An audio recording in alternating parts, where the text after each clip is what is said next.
Hello दोस्तों, welcome to all. देखिए, इससे पहले वाले लेक्चर में हमने खिलजी वंश के बारे में पढ़ा था। तो दोस्तों, आज हम लोग पढ़ने जा रहे हैं तुगलक वंश के बारे में। तो यहाँ से मैंने आपको बता दिया था खिलजी वंश का जो अंतिम शासक था नसरुद्दीन खुसर वसा, उसकी जो हत्या है वो गयासुद्दीन तुगलक के द्वारा कर दी गई। और गयासुद्दीन तुगलक को हम एक नाम से और जानते हैं जिसका नाम था गाजी मलिक। तो दोस्तों, आज हम लोग पढ़ने जा रहे हैं तुगलक वंश के बारे में। तो यहाँ से भी बहुत सारे क्वेश्चन हमें पेपर्स में देखने को मिलते हैं। चलिए एक एक करके यहाँ पर पढ़ते हैं। और तो तुगलक वंश में दोस्तों हम लोग 3 शासक को पढ़ेंगे जहां से हमारे पेपर्स में क्वेश्चन पूछे जाते हैं। तो चलिए सबसे पहले हम लोग हेडिंग डालते हैं, उसके बाद मैं आपको बताता हूँ वो 3 शासक कौन कौन से हैं। तो यहाँ से हम लोग सबसे पहले हेडिंग डाल देते हैं, तुगलक वंश। दोस्तों, इसका जो समय रहेगा वो रहेगा 1320 से 1413 ईस्वी। तो दोस्तों, 1320 से 1413 ईस्वी में हम लगभग 7 सुल्तानों का कार्यकाल देखेंगे। लेकिन हमारे पेपर्स में जो क्वेश्चन पूछे जाते हैं वो 3 सुल्तानों से पूछे जाते हैं। तो वो 3 सुल्तान कौन कौन से वो मैं यहाँ पर लिख दे रहा हूँ, जो हम लोग आज पढ़ने जा रहे हैं। तो सबसे पहले हम लोग यहाँ पर पढ़ेंगे गयासुद्दीन तुगलक के बारे में। गयासुद्दीन तुगलक। उसके बाद दोस्तों हम लोग पढ़ेंगे मोहम्मद बिन तुगलक के बारे में।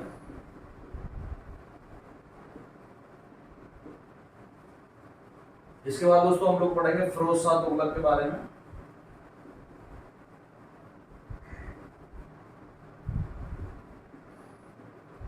इसके बाद दोस्तों हम लोग पढ़ेंगे, लास्ट में एक सुल्तान हुए थे दोस्तों जिनका नाम था नसरुद्दीन महमूद शाह।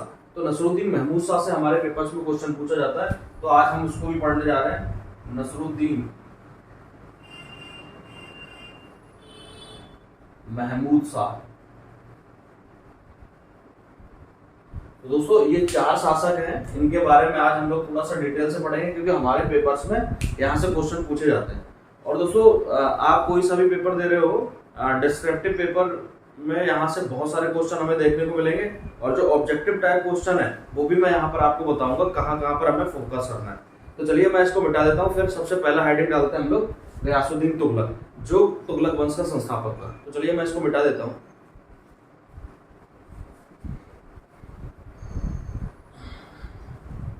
तो दोस्तों यहाँ से हम लोग सबसे पहला हेडिंग डालते हैं गयासुद्दीन तुगलक। तो यहाँ से लिख लेते हैं हम लोग गयासुद्दीन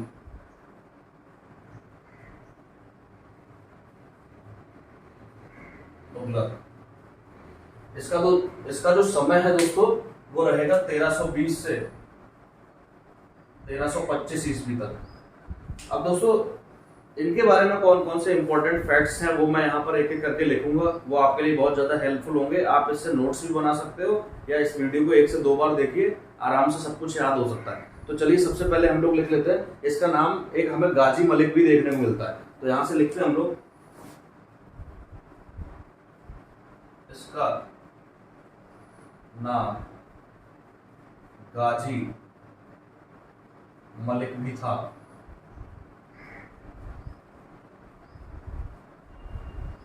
इसके बाद दोस्तों, इनके शासनकाल में 29 बार मंगोलों के आक्रमण हुए और 29 बार इन्होंने मंगोलों को पराजित किया, जो अपने आप में बहुत बड़ा कीर्तिमान है। तो यहां से हम लोग लिख सकते हैं 29 बार मंगोलों का आक्रमण विफल किया।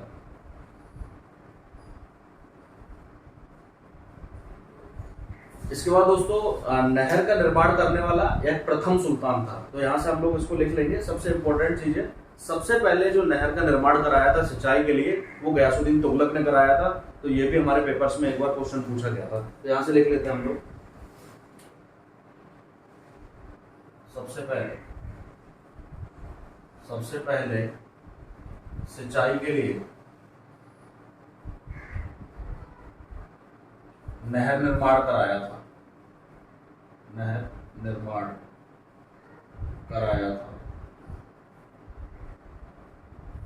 और दोस्तों, ये संगीत के बहुत ज्यादा विरोधी थे। तो यहां से लिख सकते हैं हम लोग, संगीत के प्रबल विरोधी थे।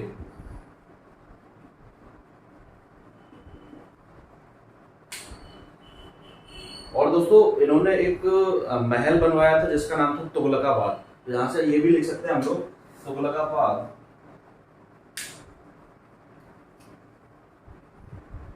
तुगलकाबाद नामक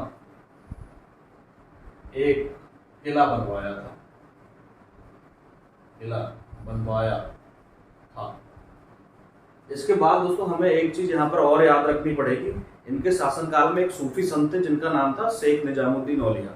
तो शेख निजामुद्दीन औलिया का कथन कभी कभी हमारे पेपर से पूछा जाता है। उन्होंने कहा था दिल्ली दूरम अस्ति। तो दिल्ली अभी दूर है, ये क्यों कहा गया था, मैं आपको थोड़ा सा स्टोरी बताना चाहता हूँ कि गयासुद्दीन तुगलक का एक पुत्र था जिसका नाम था मोहम्मद बिन तुगलक। तो गयासुद्दीन तुगलक के जो संबंध थे शेख निजामुद्दीन औलिया से वो अच्छे नहीं थे, लेकिन इनका जो पुत्र था मोहम्मद बिन तुगलक वो शेख निजामुद्दीन औलिया का शिष्य बन गया था। ये बात गयासुद्दीन तुगलक को थोड़ा सा बुरी लगी।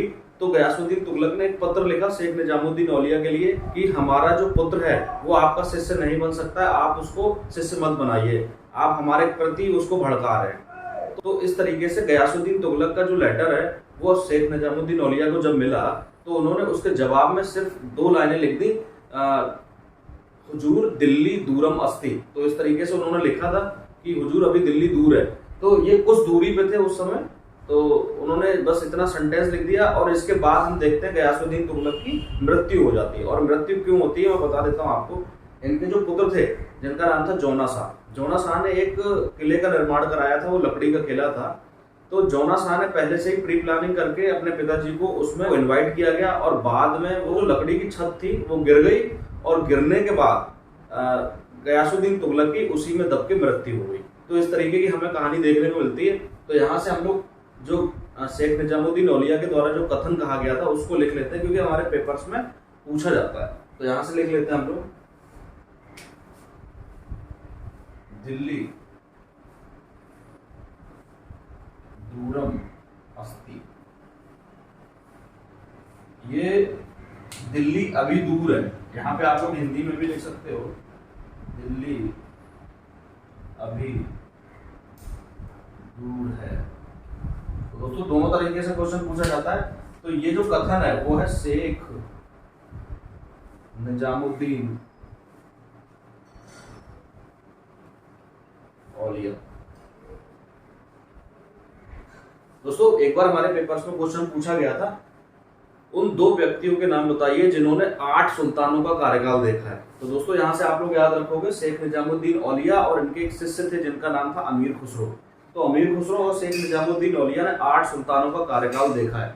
यहाँ पर एक चीज और बताता हूँ, शेख निजामुद्दीन औलिया के जो सबसे अच्छे शिष्य थे वो थे अमीर खुसरो। यहाँ तक कि ऐसा भी कहा जाता है कि अमीर खुसरो ने जिस दिन शरीर त्यागा था उसके 4 से 5 दिन बाद भूखे प्यासे रहकर अमीर खुसरो ने भी अपना शरीर त्याग दिया था। तो ये था गुरु शिष्य का रिश्ता। तो यहाँ से आप लोग इसको याद रखोगे। और 7 सुल्तानों का कार्यकाल देखा था, इसको भी आप लोग याद रखोगे। अब हम लोग चलते हैं दोस्तों दूसरे शासक की तरफ। जो इंपॉर्टेंट फैक्ट्स थे हमें गयासुद्दीन तुगलक के, यहाँ से हमारे क्वेश्चन जो बनते हैं वो मैंने यहाँ पर लिखवा दिया। अब हम लोग चलते हैं दूसरे सुल्तान की तरफ जिसका नाम है मोहम्मद बिन तुगलक। तो चलिए हम लोग इसको मिटाते हैं, फिर आगे चलते हैं।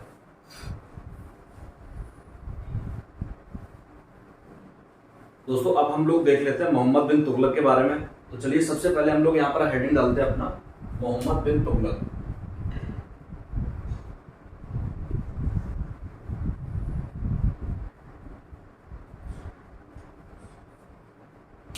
दोस्तों मोहम्मद बिन तुगलक का जो समय है वो है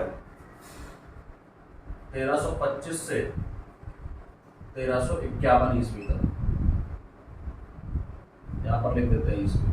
तो दोस्तों इनका जो समय है वो 1325 से 1351 ईस्वी तक है। और इनका शासनकाल बहुत ज्यादा इंपॉर्टेंट है हमारे लिए, क्योंकि सबसे ज्यादा जो क्वेश्चन हमारे पेपर से पूछे जाते हैं वो मोहम्मद बिन तुगलक से ही पूछे जाते हैं। तो अब मैं आपको बताऊंगा कहाँ कहाँ से हम यहाँ से क्वेश्चन बनते हैं। तो दोस्तों यहाँ से सबसे पहले लिख लेते हैं, इनका जो एक नाम हमें मिलता है वो जूना खां भी मिलता है। तो इस तरीके से हम लोग लिख सकते हैं, इनका नाम जूना खां। और दोस्तों एक नाम और मिलता है जो मिलता है हमें उल्लूक खां। उल्लूक खां। तो दोस्तों ये दोनों नाम हमें देखने को मिलते हैं, जूना खां और उल्लूग खां। इसको आप लोग याद रखोगे दोस्तों, ये दिल्ली सल्तनत के सबसे पढ़े लिखे सुल्तान थे। तो यहां से हम लोग लिख सकते हैं सबसे अधिक शिक्षित सुल्तान थे। दोस्तों इन्हें यहां पर लिख सकते हैं, इन्हें विज्ञान, दर्शन शास्त्र, फारसी भाषा,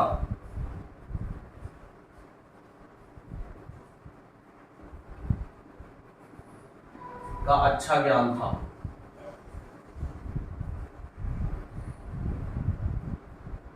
तो दोस्तों ये सबसे ज्यादा पढ़े लिखे सुल्तान थे, लेकिन इनको सबसे बड़ा मूर्ख सुल्तान भी कहा जाता था। इनके द्वारा कुछ योजनाएं बनाई गई थी, वो पूरी तरह से असफल रही थी, इसीलिए हम इनको पागल सुल्तान या मूर्ख सुल्तान भी कहते हैं। ये हम नहीं कह रहे दोस्तों, जो इतिहासकार थे उन्होंने इनको नाम दिया पागल सुल्तान और सबसे बड़ा मूर्ख सुल्तान, और इनको असफलताओं का बादशाह भी कहा जाता है। तो दोस्तों अब मैं यहाँ पर लिख रहा हूँ वो कौन कौन सी योजनाएं थी जो इन्होंने चलाई थी और वो पूरी तरीके से असफल रही थी। सबसे पहले हम लोग लिख लेते हैं राजधानी परिवर्तन।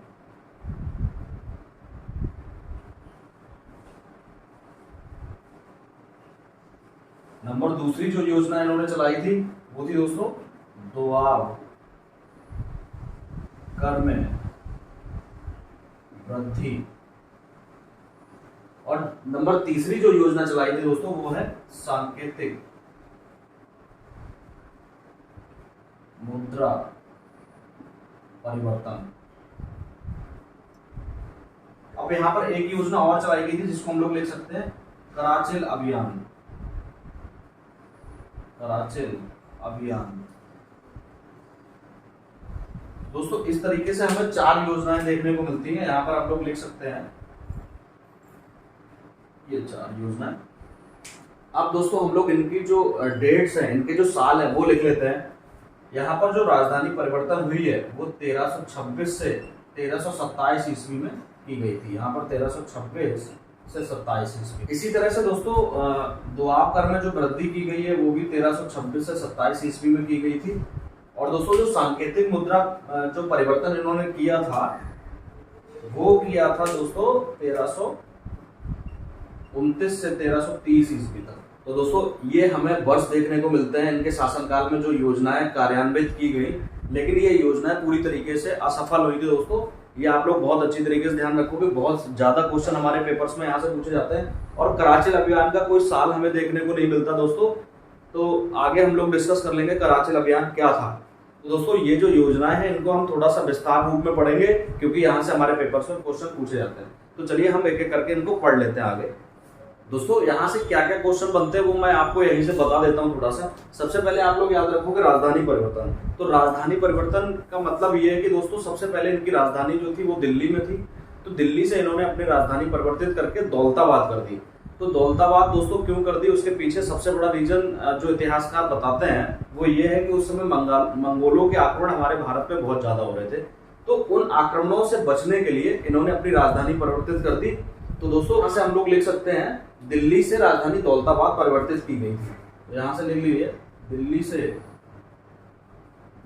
दौलताबाद।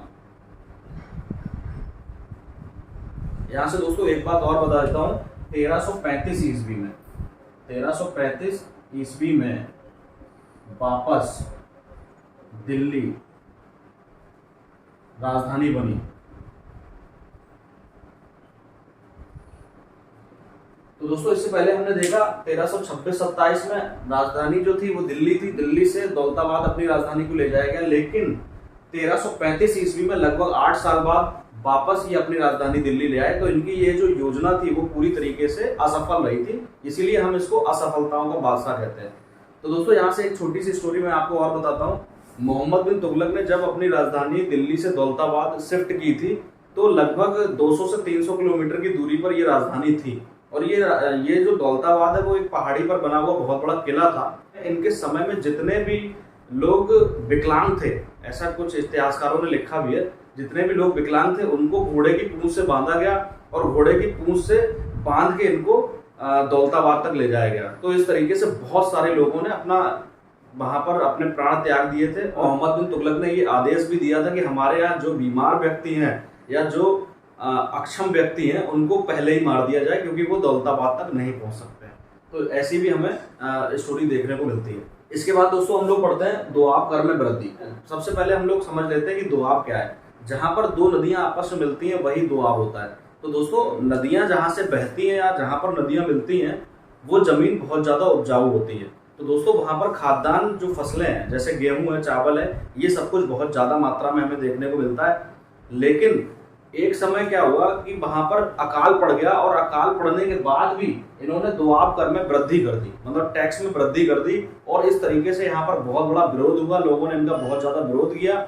तो यहाँ पर ये योजना भी हमें असफल होती हुई दिखती है। तो इतिहासकारों ने इसीलिए इसको असफलताओं का बादशाह कहा है। आगे हम लोग चलते हैं सांकेतिक मुद्रा का परिवर्तन। इन्होंने दोस्तों मध्य एशिया और चीन से देखकर इन्होंने अपनी मुद्रा में परिवर्तन करना चाहा। तो इन्होंने जो तांबा है, तांबे और पीतल की मुद्राएं चलाई। लेकिन जब मुद्रा ढल रही थी तो उस समय राजा का, शासक का टकसालों पर कोई नियंत्रण नहीं रहा। और इस तरीके से क्या हुआ, हर व्यक्ति ने अपने घरों में टकसालें लगवा ली और हर व्यक्ति अपने घर से ही सिक्के डालने लगा। बाजार में सिक्कों की मात्रा बहुत ज्यादा हो गई। तो ये योजना भी मोहम्मद बिन तुगलक की असफल हो गई। इसीलिए हम लोग इसको क्या कहते हैं, असफलताओं का बादशाह कहते हैं। उसके बाद हम लोग चलते हैं कराचिल अभियान। तो कराचिल अभियान के बारे में दोस्तों ऐसा कहा जाता है कि मोहम्मद बिन तुगलक के द्वारा सैनिकों को 1 साल का वेतन पहले ही दे दिया गया था। और 1 साल का वेतन देने के बाद जब ये कराचिल अभियान, कराचिल का मीन्स कराची होता दोस्तों, तब जब ये अभियान शुरू हुआ तो इन्होंने अपने बहुत सारे सैनिक भेजे, लगभग 1 लाख सैनिक भेजे थे कराचिल अभियान और उसके आसपास वाले क्षेत्रों को जीतने के लिए। लेकिन बीच में एक बहुत बड़ा रेगिस्तान पड़ता है दोस्तों। तो रेगिस्तान और जंगलों में इनकी सेना भटक गई। और भटकने के बाद यहाँ पर एक इतिहासकार था जिसका नाम था इब्न बतूता। वो ये लिखता है कि सारी सेना जंगलों में भटक गई, रेगिस्तान में फंस गई, मात्र 3 लोग ही वापस आ पाए मोहम्मद बिन तुगलक के शासनकाल में। तो ये एक बहुत बड़ा नुकसान था दोस्तों। तो ये योजना भी इनकी पूरी तरीके से असफल रही। तो दोस्तों इसीलिए इतिहासकारों ने इनको असफलताओं का बादशाह का नाम दिया है। तो इसको भी आप लोग याद रखेंगे दोस्तों। यहाँ पर दोस्तों एक बात और बता देता हूँ, इन्होंने 3,70,000 जो सैनिक थे उनको नगद वेतन पहले ही दे दिया था, मतलब 1 साल का वेतन पहले ही दे दिया था। इसीलिए जो सेना थी वो थोड़ा सा निरंकुश हो गई थी। अब दोस्तों हम लोग चलते हैं आगे। अब मैं इसको मिटाता हूँ, फिर हम लोग इनके बारे में कुछ इंपॉर्टेंट फैक्ट्स और हैं जो हम पढ़ेंगे, तो उसको मिटा देता हूँ।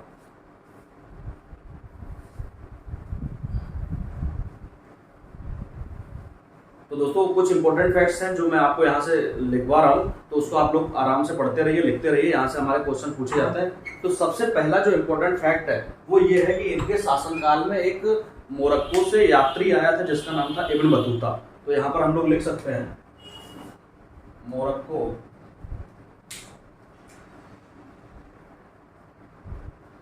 यात्री इब्न बतूता भारत आया था। और दोस्तों इसने एक किताब लिखी है जिसका नाम है रेहला। तो यहां से हम लोग लिख सकते हैं रेहला नामक एक किताब लिखी थी।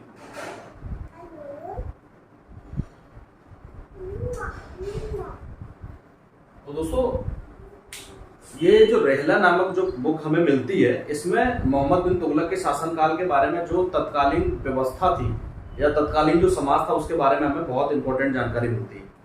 और दोस्तों यहाँ पर मैं और बता देता हूँ आपको, इब्न बतूता जो थे बाद में मोहम्मद बिन तुगलक के द्वारा उनको काजी भी नियुक्त किया गया था। ये भी हमारे पेपर्स में क्वेश्चन पूछा गया था। तो काजी एक न्याय का सबसे बड़ा अधिकारी होता था।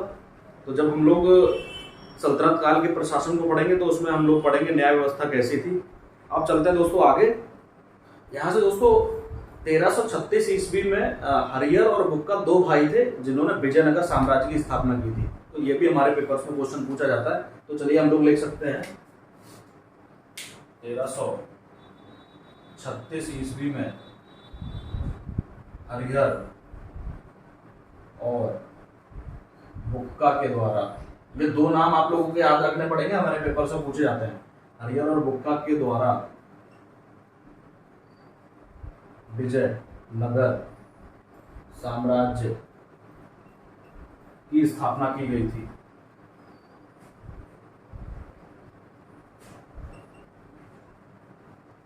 दोस्तों यहाँ से हमें देखने को मिलता है जो पढ़े लिखे लोग होते हैं वो थोड़ा सा आक्रामक नहीं होते हैं, और ये भी थोड़ा सा आक्रामक नहीं थे। इनके शासनकाल में हमें ज्यादा युद्ध देखने को नहीं मिलते। और दोस्तों इसीलिए हम देखते हैं कि यहाँ पर बहुत सारे जो राज्य हैं जो खिलजी वंश में जीते गए थे वो धीरे धीरे यहाँ से अलग होते हुए हमें दिखते हैं। तो सल्तनत काल एक तरीके से आप लोग यहाँ देखोगे जस्ट एक पतन की ओर अग्रसर हो रहा है, क्योंकि यहाँ पर जो शासक हैं वो थोड़ा सा दयालु किस्म के हैं, पढ़े लिखे हैं, आक्रमण नहीं कर रहे हैं, तो ये अपने साम्राज्य को इस तरीके से बढ़ा नहीं पा रहे हैं। तो अगर कोई आक्रामक शासक होता है तो वो अपने साम्राज्य को बढ़ाने की कोशिश करता है, लेकिन मोहम्मद बिन तुगलक, गयासुद्दीन तुगलक और फिरोज शाह तुगलक, ये तुगलक राजवंश अगर हम देखेंगे तो यहाँ पर साम्राज्य का ज्यादा विस्तार होते हुए हमें नहीं दिखा है। तो दोस्तों इसको याद रखेंगे। अब हम चलते हैं आगे। दोस्तों ये एक ऐसा सुल्तान था जिसने होली और दीपावली दोनों में भाग लिया था। तो यहां से हम लोग लिख सकते हैं क्या सुल्तान, प्रथम सुल्तान जिसने होली और दीपावली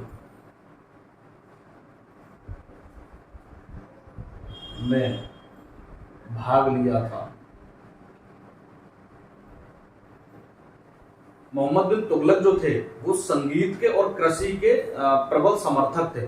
इससे पहले हमने देखा संगीत के विरोधी कौन थे, गयासुद्दीन तुगलक थे, वो संगीत के विरोधी थे। लेकिन उनका जस्ट उल्टे कौन थे, ये मोहम्मद बिन तुगलक। यहां से आप लोग लिख सकते हैं संगीत और कृषि के समर्थक थे। तो दोस्तों मैं आपको बता देता हूं, सूफी संत जो होते हैं वो ये कहते हैं कि संगीत एक बहुत बड़ा माध्यम है प्रभु से जुड़ने का, ईश्वर से जुड़ने का। आपने देखा कि इससे पहले वाले जो शासक थे गयासुद्दीन तुगलक, वो सूफी संतों के विरोधी थे, यानी संगीत के विरोधी थे। लेकिन मोहम्मद बिन तुगलक शेख निजामुद्दीन औलिया के शिष्य थे, इसीलिए हमने देखा कि संगीत के प्रबल समर्थक थे ये। इसको आप लोग याद रखोगे। और इससे पहले दोस्तों मैं आपको थोड़ा सा बताना भूल गया कि इन्होंने जो सिक्के चलवाए थे उनका नाम था दोकानी। तो ये पेपर्स में हमारे क्वेश्चन पूछा गया है, तो सिक्कों का नाम आप लोग याद रखोगे दोकानी। तो यहां से लिख सकते हैं हम लोग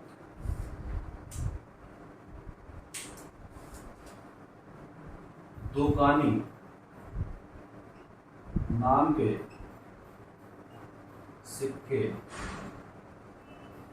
चलवाए थे। तो दोस्तों इन्होंने अपने सिक्कों पर अल सुल्तान जिल्ली अल्लाह लिखवाया था। उसका क्या मीनिंग है मैं बता देता हूं आपको। सिक्कों पर यहां लिख लेते हैं, सिक्कों पर अल सुल्तान, ये इनकी एक उपाधि मिलती है, इसलिए मैं यहां पर लिख रहा हूं अल सुल्तान जिल्ली अल्लाह। तो दोस्तों इसका जो अर्थ है वो ये है कि सुल्तान ईश्वर की छाया है इस पृथ्वी पर। तो यहां से हम लोग इसको लिख लेंगे, क्योंकि हमारे पेपर्स में एक बार जिल्ली अल्लाह से क्वेश्चन आया है कि जिल्ली अल्लाह की उपाधि किसने धारण की। तो यहां से हम लोग लिख सकते हैं सुल्तान ईश्वर की छाया है।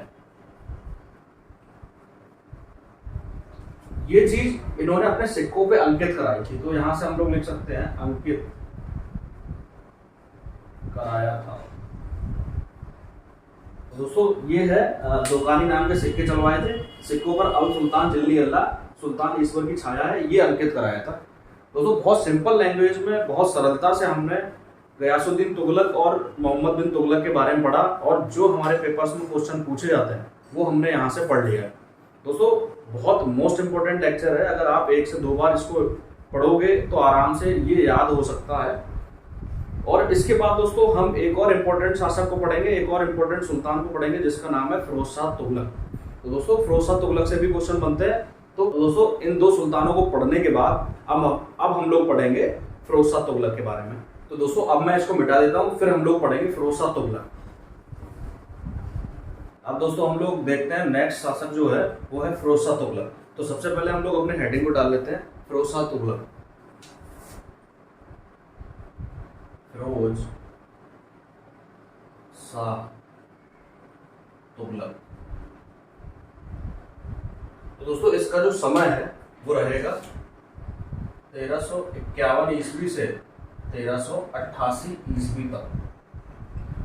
अब दोस्तों हम लोग पढ़ते हैं इनके बारे में कुछ इंपॉर्टेंट फैक्ट्स जो हमारे पेपर्स में पूछे जाते हैं। सबसे पहले मैं आपको बताना चाहता हूँ कि जो फिरोज शाह तुगलक थे वो मोहम्मद बिन तुगलक के चचेरे भाई थे। तो यहां से लिख सकते हैं हम लोग मोहम्मद बिन तुगलक के चचेरे भाई थे।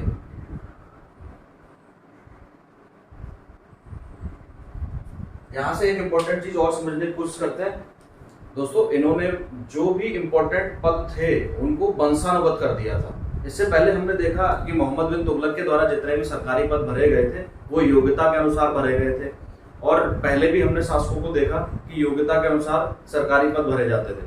लेकिन ये प्रथम शासक थे जिन्होंने सरकारी पदों को वंशानुगत बना दिया। तो ये भी हमारे पेपर्स में एक बार क्वेश्चन पूछा गया था, तो इसको हम लिख लेते हैं, सरकारी पदों को वंशानुगत बना दिया था।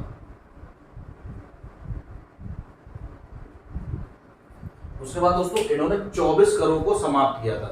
तो 24 ऐसे कष्टदायी कर थे जिनको इन्होंने समाप्त कर दिया। तो यहां से हम लोग लिख सकते हैं 24 कष्टदायी करों को समाप्त किया था। इन्होंने दोस्तों सबसे इंपॉर्टेंट सिंचाई का कर भी लगाया था। इससे पहले हमने देखा गयासुद्दीन तुगलक के द्वारा नहरें बनवाई गई थी, और नहरों के द्वारा जो पानी किसानों के द्वारा अपने खेतों में लगाया जाता था उन्होंने इस पर सिंचाई कर लगाया था। दोस्तों यहाँ पर हमारे पेपर्स में एक चीज और पूछी जाती है, फिरोज शाह तुगलक के द्वारा जजिया कर सबसे पहले ब्राह्मणों पर लगाया गया। तो ये भी हमारे पेपर्स में एक बार क्वेश्चन आ चुका है। तो यहाँ से हम लोग लिख सकते हैं ब्राह्मणों पर भी जजिया कर लगाया, जजिया कर लगाया। दोस्तों तो कर कितने प्रकार के थे ये हम सल्तनत काल का जब प्रशासन पढ़ेंगे तो उसमें मैं बताऊंगा। मुख्यतः हमें यहाँ पर 4 प्रकार के कर देखने को मिलते हैं, वो भी खुस्म, खराज, जजिया और जकात। यहाँ पर सिर्फ आप जजिया को समझिए। इसके बाद दोस्तों हम लोग देखेंगे इन्होंने बहुत बड़ी बड़ी नहरों का निर्माण कराया है। तो यहाँ से हम लोग लिख सकते हैं इसको 5, यहाँ से लिखिए 5 बड़ी नहरों का निर्माण। उसके बाद दोस्तों 1200 फलों के बाग लगवाए थे इन्होंने।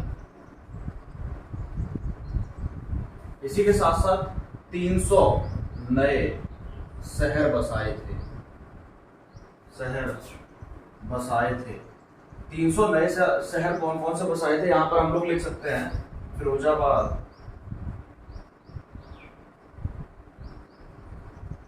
जौनपुर, फिरोजपुर। दोस्तों कभी कभी हमें जौनपुर के बारे में क्वेश्चन हमारे पेपर्स में देखने को मिलता है। तो यहाँ से मैं आपको बता दूं कि जो जौनपुर शहर जो बसाया गया था वो इन्होंने अपने चचेरे भाई जोना शाह की याद में बसाया था। तो दोस्तों ये कई बार हमारे पेपर्स में क्वेश्चन पूछा गया है। अब जोना शाह कौन थे, इससे पहले मैं बता चुका हूँ। जोना खां या जोना शाह जो थे वो मोहम्मद बिन तुगलक थे। तो मोहम्मद बिन तुगलक के चचेरे भाई थे फिरोज शाह तुगलक, उन्हीं की याद में जौनपुर नगर को बसाया गया है। अब हम दोस्तों अब चलते हैं आगे। दोस्तों फिरोज शाह तुगलक जो थे उनके द्वारा कुछ इंपॉर्टेंट काम भी किए गए। इससे हम समझ सकते हैं कि फिरोज शाह तुगलक कुछ दयालु प्रवृत्ति के थे। तो यहाँ तक कि मैं अभी आपको बताऊंगा कि सल्तनत काल का अकबर भी इनको कहा जाता था। तो इन्होंने कुछ डिपार्टमेंट्स या कुछ विभागों की स्थापना की थी। वो विभाग कौन से हैं, इंपॉर्टेंट है, हमारे पेपर से पूछे भी जाता है। तो जो विभाग हैं वो हम एक एक करके लिख लेते हैं। सबसे पहले दीवान ए बंदगान। उसके बाद दोस्तों इन्होंने एक अस्पताल खुलवाया था जिसका नाम था दारुल सफा। इसके बाद दोस्तों इन्होंने एक और विभाग खुलवाया था जिसका नाम था दीवान ए खैरात। तो यहां से हम लोग दोस्तों समझ लेंगे कि ये विभाग कौन कौन से थे, इनका क्या क्या कार्य था उस समय। तो दोस्तों दीवाने बंदगान जो विभाग था वो दास विभाग से संबंधित था। तो इनके समय में दासों की जो संख्या है वो सबसे ज्यादा हो गई थी। एक बार नेट के पेपर में इनकी टोटल संख्या पूछी गई थी कि सबसे ज्यादा दास किसके समय में थे। तो दोस्तों आप लोग याद रखोगे फिरोज शाह तुगलक के समय में थे। तो यहाँ से हम लोग इसके बारे में थोड़ा सा लिख लेते हैं। दीवाने बंदगान एक दास विभाग था और इनके समय जो दासों की संख्या थी वो 1,80,000 थी। 80,000 दास थे। तो दोस्तों ये दास जो थे इनसे कहीं कहीं हमें ऐसा भी इसके शासनकाल में देखने को मिलता है, दासों को आर्मी में भी भर्ती किया जाने लगा था। दासों को उनकी योग्यता के अनुसार भी काम दिया जाने लगा था। तो ये एक इंपॉर्टेंट काम था फिरोज शाह तुगलक के दौरान। अब देखते हैं हम लोग दारुल सफा। दारुल सफा एक खैराती अस्पताल था जहां बीमार लोगों का इलाज होता था। तो यहाँ पर हम लोग लिख सकते हैं दारुल सफा एक खैराती अस्पताल था।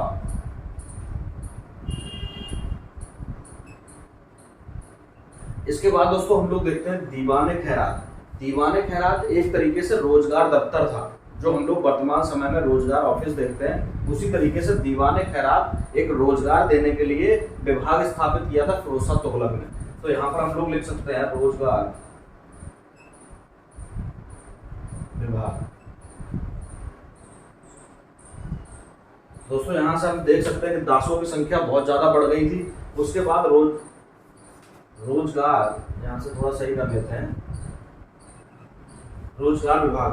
तो रोजगार की तरफ भी कार्य किया जाने लगा था फिरोज शाह तुगलक के द्वारा। तो ये कुछ इंपॉर्टेंट काम थे जो फिरोज शाह तुगलक के द्वारा किए गए, इसीलिए इतिहासकारों ने इनको सल्तनत काल का अकबर भी कहा है। तो यहाँ से हम लोग लिख सकते हैं सल्तनत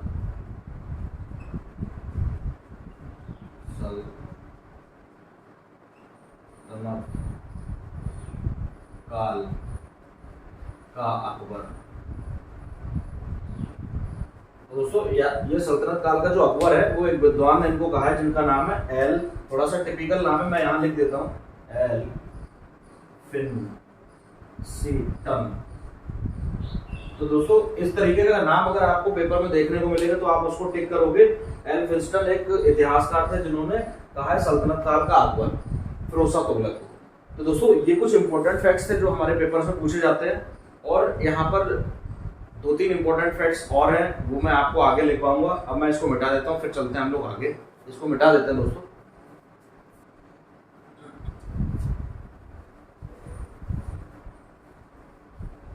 अब दोस्तों हम लोग देख लेते हैं इनके दरबार में कुछ इतिहासकारों का नाम हमें देखने को मिलता है जो हमारे पेपर्स के लिए बहुत ज्यादा इंपॉर्टेंट है।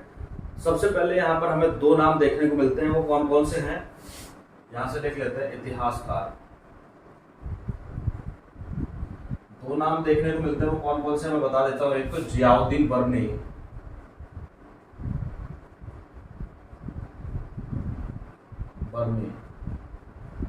इसके बाद दोस्तों शम्स ए सिराज अफीफ।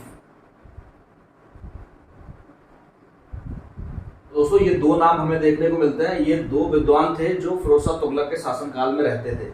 अब जियाउद्दीन बर्नी के द्वारा एक बुक लिखी गई है जो हमारे लिए बहुत ज्यादा इंपॉर्टेंट है, हमारे पेपर से पूछी जाती है। उस बुक का नाम मैं यहाँ लिख देता हूँ। इन्होंने जो किताब लिखी वो है तारीख ए फिरोज शाही।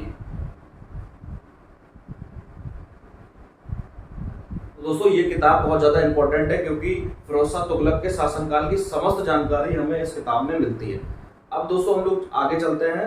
फिरोज शाह तुगलक भी बहुत बड़ा एक विद्वान था। इसने अपनी खुद की आत्मकथा लिखी थी। वो आत्मकथा हमारे पेपर में पूछी जाती है, तो कौन सी है मैं यहाँ लिख देता हूँ, फतुहात ए फिरोज शाही।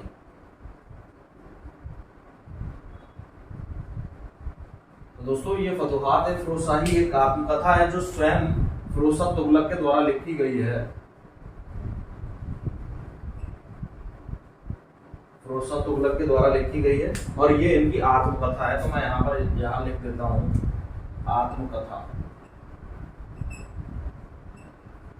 दोस्तों फिरोज तुगलक के द्वारा कुछ सिक्के चलाए गए थे जो हमारे पेपर्स में कभी कभी पूछे जाते हैं। नाम थोड़ा सा कॉम्प्लिकेटेड है लेकिन आप लोग याद रखोगे इसको। सिक्के कौन कौन से थे वो मैं यहाँ पर लिख देता हूँ। यहाँ से हम लोग लिखते हैं सिक्के। तो इनके जो सिक्के थे वो दो प्रकार के सिक्के इन्होंने चलाए थे। एक का नाम था अद्धा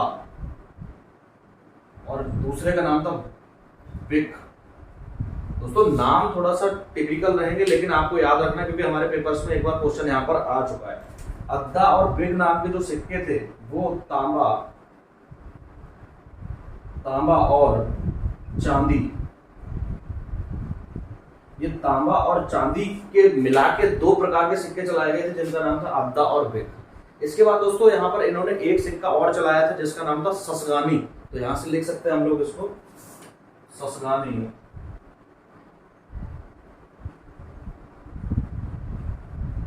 ये 6 जीतल का होता था दोस्तों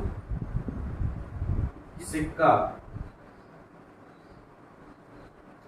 चलाया गया।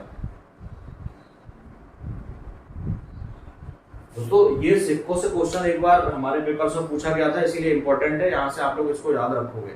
दोस्तों यहां से हम लोग एक बात और ध्यान रखेंगे जो हमारे पेपर्स के लिए इंपॉर्टेंट है, वो ये है कि इनकी जो वार्षिक आय थी वो 6 करोड़ 75 लाख टन का थी। तो यहाँ पर हम बता देंगे टन का एक सिक्का होता था।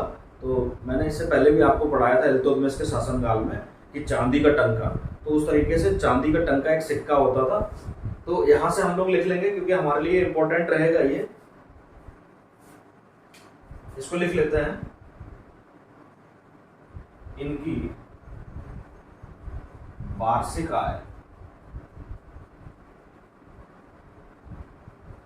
6 करोड़ 75 लाख टन का थी। अब दोस्तों हम लोग देखते हैं इनके एक प्रधानमंत्री थे जिनका नाम था खान ए जहां मकबूल। तो दोस्तों यहाँ पर ऐसा भी कहा जाता है खान ए जहां मकबूल पहले हिंदू थे, बाद में परिवर्तित होकर मुसलमान बने और खान ए जहां मकबूल ने इनके शासनकाल में बहुत मुख्य भूमिका निभाई है क्योंकि इनके जो प्रधानमंत्री थे, प्रधानमंत्री एक बहुत बड़ा पद होता था उस समय, तो जितने भी शासन के कार्य थे वो इनके प्रधानमंत्री खान ए जहां मकबूल देखते थे। तो यहाँ से लिख सकते हैं इनके प्रधानमंत्री का नाम, कभी कभी हमारे पेपर में पूछ लिया जाता है। तो इनके जो प्रधानमंत्री थे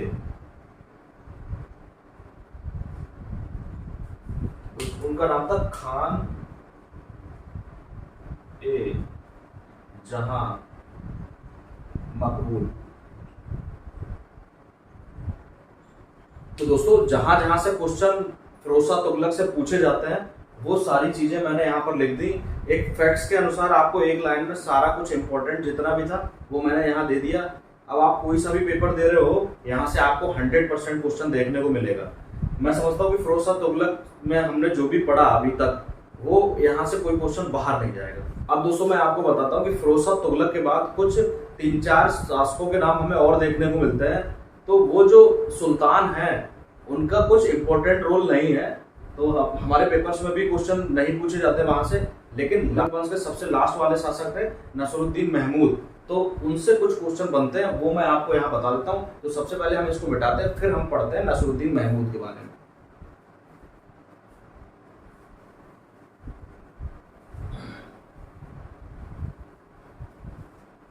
दोस्तों चलिए हम लोग पहले हेडिंग डाल लेते हैं नसरुद्दीन महमूद शाह। तो यहां से हम लोग अपना हेडिंग डालते हैं नसरुद्दीन महमूद शाह।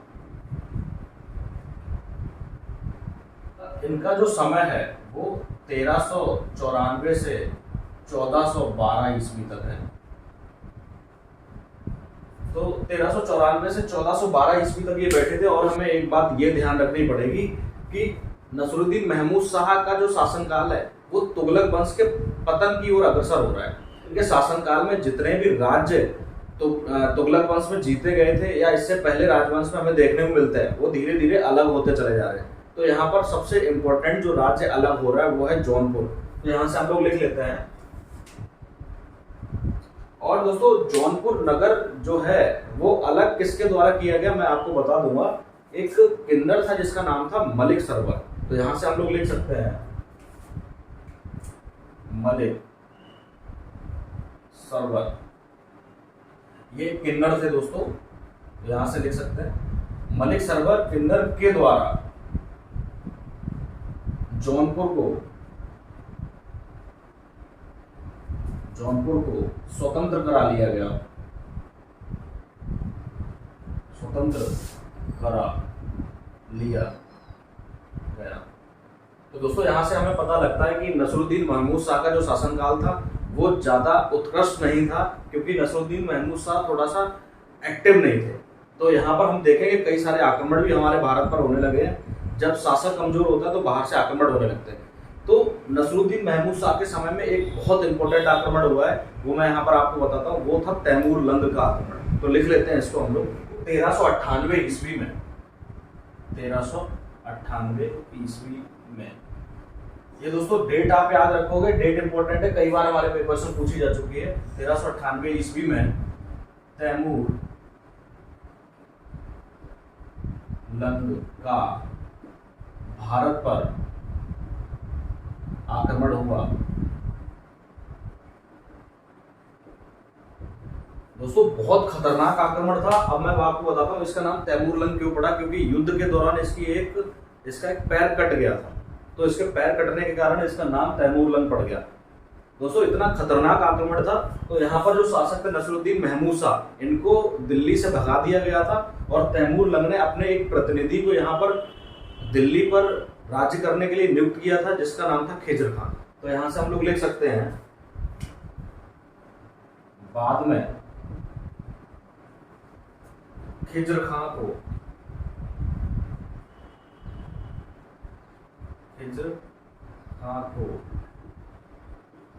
दिल्ली का राज्यपाल बनाया गया।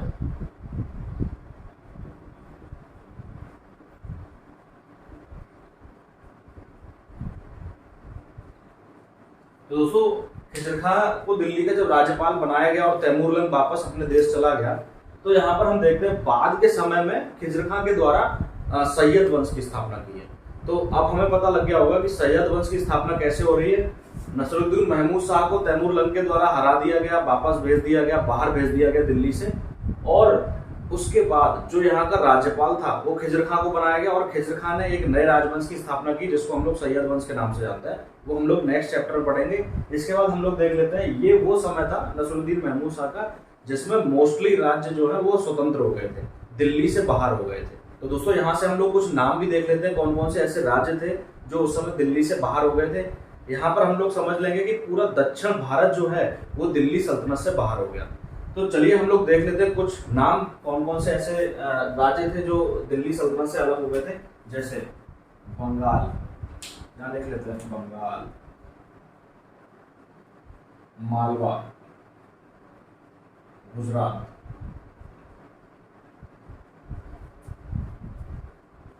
राज्य स्वतंत्र हो गए थे। तो दोस्तों यहां से हमें पता लगता है कि नसरुद्दीन महमूद शाह का जो प्रशासन था वो एक उच्च कोटि का नहीं था, थोड़ा ढीला था। इसलिए हमने देखा कि बहुत सारे ऐसे राज्य थे जो दिल्ली सल्तनत में कभी जुड़े थे, कभी दिल्ली सल्तनत को टैक्स देते थे, लेकिन अब धीरे धीरे यहाँ पर सब स्वतंत्र हो गए। इसके बाद दोस्तों हम लोग देखेंगे सैयद वंश। सैयद वंश ज्यादा बड़ा नहीं है, सैयद वंश में 2 से 3 शासक हमारे लिए इंपॉर्टेंट है। सैयद वंश को पढ़ेंगे, उसके बाद हम लोधी वंश पढ़ेंगे। इस तरीके से हमारा सल्तनत काल खत्म हो जाएगा। तो नेक्स्ट जो चैप्टर है उसमें हम लोग पढ़ेंगे सैयद वंश को। तो दोस्तों आज मैंने आपको क्या पढ़ाया, आज मैंने तुगलक वंश के बारे में जो इंपॉर्टेंट शासक थे उनके बारे में मैंने आपको पढ़ाया है, और तुगलक वंश से बहुत ज्यादा क्वेश्चन हमारे पेपर्स में पूछे जाते हैं। तो दोस्तों 1 से 2 बार आप इस वीडियो को देखोगे, आराम से आपको समझ में आ जाएगा तुगलक वंश की हिस्ट्री। तो चलिए आज के लिए हम लोग अपने लेक्चर को इतना रखते हैं, बाकी नेक्स्ट टाइम मिलते हैं। ओके, बाकी वीडियो को लाइक करिए, चैनल को सब्सक्राइब करिए, और इसी तरीके से हिस्ट्री को बहुत आराम से मेरे साथ पढ़ते रहिए। हिस्ट्री कोई टिपिकल सब्जेक्ट नहीं है। बहुत सारे बच्चे कहते हैं कि हिस्ट्री कठिन है। दोस्तों हिस्ट्री बिल्कुल कठिन नहीं है। अगर आप एक क्रम से हिस्ट्री को पढ़ेंगे तो हिस्ट्री बहुत ज्यादा सरल है। तो चलिए फिर नेक्स्ट टाइम मिलते हैं। Okay, thank you very much, बहुत बहुत धन्यवाद आपका, बहुत बहुत आभार।